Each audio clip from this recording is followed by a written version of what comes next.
So Diablo 4 is the first game in the Diablo franchise to have a fully open world, and this open world design is going to play a major role in almost all of the content present in Diablo 4. So I want to go over everything you can expect in the open world of Diablo 4. Now the open world is going to be made up of 5 different regions that are all pretty massive, and these are going to be Dry Steppes, Fractured Peaks, Hawazar, Khagistan, and Skazglen. Now there is going to be kind of a 6th region, which is Hell, and we know we go there at some point, but that's pretty much the only information we have for that section of the game. So the majority of the game's open world content and majority of the content in the game in general is going to take place in these 5 different regions. And a good place to start off is questing, because one of the main objectives you're going to have in your first time playing through Diablo 4 is to follow the main quest line and to follow that main campaign that's going to take you to all 5 of the different regions.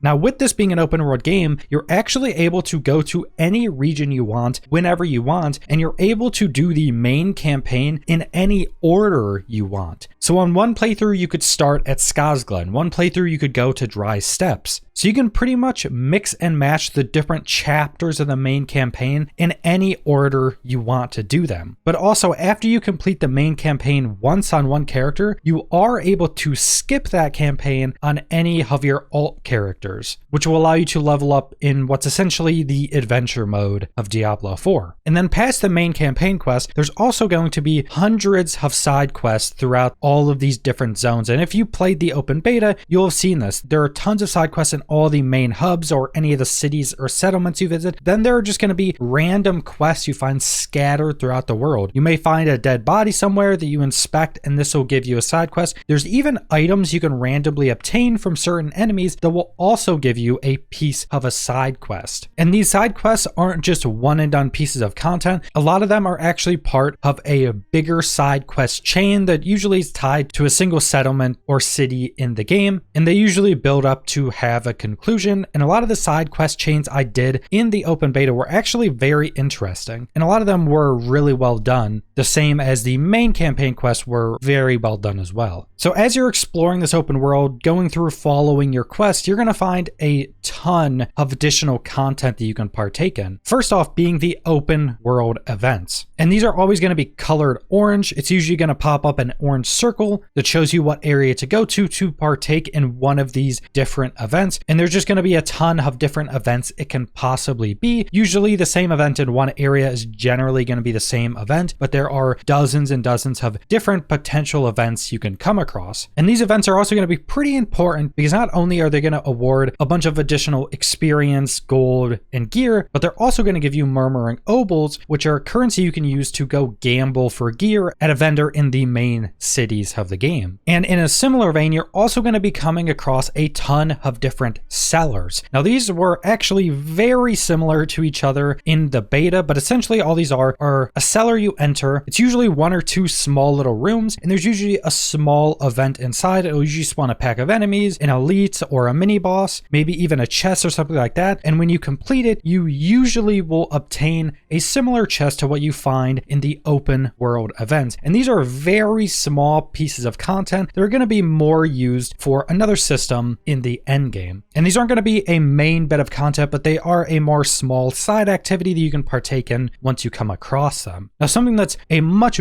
bigger piece of the open world are going to be strongholds. And you may have encountered these in the beta because these are actually a pretty difficult piece of content to change up how the world actually is. So once you go to a specific area and it's a stronghold event there, you're going to have to follow this event that's currently active, and it's usually something pretty difficult. For instance, one of the ones in the beta is you had to go around to these 4 different points to kill these mini bosses that were channeling on a big boss in the middle. Once you defeated all those mini bosses, you then go to the center of this area, and it's an actual boss fight that was actually really difficult if you were trying to do it solo. But once you complete all of that, this area is going to transform into a settlement that has a teleporter, and then it's going to have a bunch of vendors and new quest givers. So essentially how this is working is these strongholds are places you go, defeat the monsters at, and you take them over, turning them into a settlement or a camp that's not going to be a permanent part of the world. So going and completing these strongholds early early on is actually going to be very important, specifically because of it having the teleporter at this location, and then also unlocking a bunch of additional side quests and different vendors and other crafting NPCs. And talking about crafting, the open world is actually going to play a massive role in the different crafting systems in Diablo 4, specifically because of harvesting materials. And there's going to be a handful of different ways you can get all the different materials in Diablo 4. One of them is going to be through harvesting. So there will be clickable ore deposits and flowers all throughout the world. So instead of harvesting like in an MMO where it usually takes a few seconds, then you break the ore deposit and get your resources, it just instantly pops it out and you get to pick it up off the floor. It's a bit quicker, and it allows you to keep the pace of RPG combat a bit quicker, so you're not sitting around harvesting materials all the time. But that's just going to be the first way you get materials, because you're also going to be getting materials from all the different creatures or animals you kill out in the open world. So maybe you kill a bird and it'll drop you some leather, and all the different animals can drop you different materials. And likewise, a lot of the different creatures throughout the game in the open world or in instances are also going to drop additional materials. Then you have very rare materials that say drop from only very difficult bosses or even world bosses that are also out in the open world. So that's a good segue into world bosses that are also going to be another piece of outdoor world content, and you're actually able to partake in these while you're leveling up. So they're not only an endgame piece of content, but they're going to be very important once you get into the endgame as well. There's going to be 4 or 5 world bosses on the launch of the game. They're going to be on different timers, and as seen in some of the footage, these are very difficult bosses, and you can have up to 12 people in your instance fighting them at a singular time. And one of the most important pieces of world bosses is that they give you a specific material that allows you to add sockets to pieces of gear that don't already have sockets on them, which is going to be very important in the end game. They're also obviously going to give you a ton of loot for defeating them. And another big piece of open world content that's going to be very important as you get into the end game is going to be the Renown System and Shrines of Lilith that are both kind of intertwined. So first off, the Renown System. So every region in the game is going to have a different renown bar to complete. And doing just tons of different pieces of content in the game, open world and instance, are going to give you renown. So completing dungeons, completing strongholds, your first time completing cellars, finding Shrines of Lilith, and a handful of other objectives are all going to give you renown points. Now, as you get more and more renown points, you're going to unlock different rewards. Now, there's going to be account-wide rewards, which when you unlock them once, it's on your entire account forever. And then there's going to be ones that are character specific. So all the character specific rewards are pretty much all just going to be gold and experience. So if you say go through on your main character, get a bunch of renown, you have all these permanent rewards. Once you get on an alt, your alt will have those permanent rewards, but the experience and gold, your alt won't be able to claim. They'll have to go get their own renown to claim that just experience and gold reward, which is much less important. It's just a way to give you some additional experience. But the permanent rewards are very important because in these permanent rewards, you can get things like increase to how many potions you can carry, you can get more skill points, you can get more paragon points, and a handful of other very important account-wide rewards. And again, those permanent rewards are on all of your characters. So if you go and complete like all the renown in the game, you're going to have a bunch of additional skill points. But once you go create an alt character, they're also going to have those additional skill points right at the start of the game. So that's going to make leveling up alt even faster and make it much more easy. So completing a lot of the renown system is going to be very important on your first character to make all of your subsequent characters much stronger and much easier to level up. And as I mentioned, Shrines of Lilith are part of the Renown system, so finding a Shrine of Lilith will give you some renown, but Shrines of Lilith themselves are very important for your entire account as well, because these are account-wide stat increases, and there's hundreds of Shrines of Lilith in the game. Now, once you go find a Shrine of Lilith and click on it, you're going to get some experience and some gold just right off the bat. So they're going to be very good to click once you come across them on any character you're on. But the first time you get every Shrine of Lilith, it's going to give you a permanent stat increase, +2 to any of the main stats in the game. So strength, intelligence, wisdom, etc. So Shrines of Lilith are also going to be an account-wide permanent progression system that's going to be very important, because if you could think, finding hundreds of these shrines and all of them giving like +2 to your main stats is going to build up to be a massive stat increase. And this is also going to be account-wide. So your new characters are also going to be getting these massive stat increases from your main character finding these. Helltides. So again, this is just going to make leveling up new characters much easier, and then it's just going to make all your characters much stronger in general. And as mentioned with the Renown system, even things like instance content still count towards this Renown system. So you have things like dungeons that are a major part of the game that you're going to have to actually go to their entrance in the open world to actually enter them. So even though things like dungeons and cellars are instance, they're still going to have a role in the open world of the game because you actually have to travel to them to actually enter them. So this is going to be kind of a mix of open world and instance content. And things like this are very much going to play into the exploration of this open world, which is actually a thing that's going to be very important in Diablo 4. Because unless you're someone that's going to go look at a map and find everything that way, exploring the entirety of the map is going to be very important for finding all these dungeons, all the side quests, all the shrines of Lilith, and just finding all these different pieces of content. And another piece of the open world content are going to be the Fields of Hatred. Now this is going to be the PvP system of Diablo 4, and I think there's only going to be 2 of them on launch, but these Fields of Hatred are areas in the open world that when you enter and accept that you want to enter them, they're going to be open PvP. Any other players in this area can PvP each other. And there's going to be things like a new currency that you have to turn into a permanent currency, or you drop them and other players can pick them up. And there's still going to be chests and events and monsters to fight in this area to get this new currency. So it's going to be like a section of a region that there's going to be like a PvPvE area with a new currency in it. And I've specifically gone over PvP in other videos, but that's kind of a top-down overview of that system that's going to be located in the open world. This isn't going to be like an instanced off area. You're just able to walk in these Fields of Hatred and start PvPing other players. Now there's actually going to be a lot more content in the open world as you get into the end game. Now the end game is considered to be level 50, or once you complete the main campaign. Some systems want you to complete the main campaign, some systems want you to be level 50. And the first of these being Helltides. Now I went over this in my last video, so if you want all of the very specific information, go watch that. But Helltides are going to start appearing once you get into World Tier 3, which requires you be in the end game. And this system is going to be Lilith and her armies taking over the entirety of a region of the open world. And as I mentioned, there's going to be 5 regions on launch, so this is going to be massive. And it's going to change the look of the zone. It's going to be completely invaded by demons. There's going to be roaming bosses and even kind of rare uber bosses. There's going to be tons of new events, and there's going to be a new currency that allows you to open Helltide specific chests to target farm specific pieces of loot. And this whole piece of content is only going to start, like I mentioned, once you get into World Tier 3 and get into the end game. And again, this is in the open world, so other players that are in the end game and have Helltides unlocked can also just be roaming around in the region when the Helltide is active, and you'll be able to fight together if you want, or just see other players passing by. And this is going to be one of the big ways as how they're kind of changing up the world into the end game, and I fully expect they continue to do this in future content. Now the other big piece of open world content that's going to be added as you get into the end game are the Whispers of the Dead, or the Tree of Whispers. So these Whispers of the Dead are essentially the bounty system of Diablo 4. So pretty much anything in the open world of Diablo 4 could be one of these whispers. Even all of the sellers of the game can also be whispers. And these are essentially just going to be objectives in the open world you go complete for gold, experience, and specific loot. And you're actually able to see the rewards you're going to get from completing it. So you can go target these whispers to get more gold or more of a specific piece of loot or something like that. And completing any of these whispers gives you grim favors. And once you get 10 of these grim favors, you take them to the Tree of Whispers, and then you will get to choose a cache of loot from the Tree of Whispers. And these are actually going to be targeted pieces of loot in these cache. So one cache may be full of gauntlets, one cache may be full of two-handed swords. So you're going to get a ton of the loot that the cache is filled with. Then you're also going to get Nightmare Sigils for the Nightmare Dungeon system. And the Tree of Whispers and the Whispers of the Dead, which are the same system, is going to be an endgame only system. So these are only going to start occurring once you complete the main campaign of the game. And then the open world is just going to have these hundreds of different objectives that are cycling multiple times a day for you to go complete and farm for more loot. Now, I couldn't go over the open world without talking about mounts, and they do exactly what you'd expect them to. You mount up to increase your movement speed to traverse this massive world much more easily, but they're actually going to have a little bit more tied into them than that. And the developers recently clarified that you're able to unlock mounts at some point in the main campaign. There's a specific quest you have to do to unlock mounts, Now, if we don't know if this is going to be at the end of one of the main quest lines or how early we're going to be able to get it, but you are able to unlock it before you complete the main campaign. Now, once you unlock mounts, you're able to then mount up, move around the world much more quickly, and also it ties a little bit into combat because every class is going to have their own class dismount ability. So for a rogue, you use your dismount ability, you jump up in the air and shoot a massive volley of arrows. If you're on a druid, you jump off your mount, turn into a werebear, and land on the ground. So it's going to play a little bit into combat because these dismount abilities are also said to be very strong, so they do a lot of damage. And you're also going to be able to find other mounts and other mount cosmetics in the open world. So you're just able to find other mounts. We've seen a bunch of different horses you can find, or even skeletal horses and stuff like that, but presumably there's going to be other creatures you can find from doing other quests or activities or just randomly getting them off different enemies you defeat. Then you also can get a bunch of different cosmetics for your mounts doing any content in the game. You have cosmetic saddles, mount skins, mount armor, and then trophies that you obtain from just completing different objectives or feats of strength in the world. So you defeat a specific boss, you can now put that boss's head on the side of your mount. And obviously mounts are going to be a big part of the open world once you get into the end game because you want to move around as quickly as possible. And we haven't seen any instance content that you're able to use mounts in. I doubt there's going to be like a dungeon that allows you to mount up through it. So it's going to be specifically for the open world. But that's pretty much all I want to go over. So thanks for watching.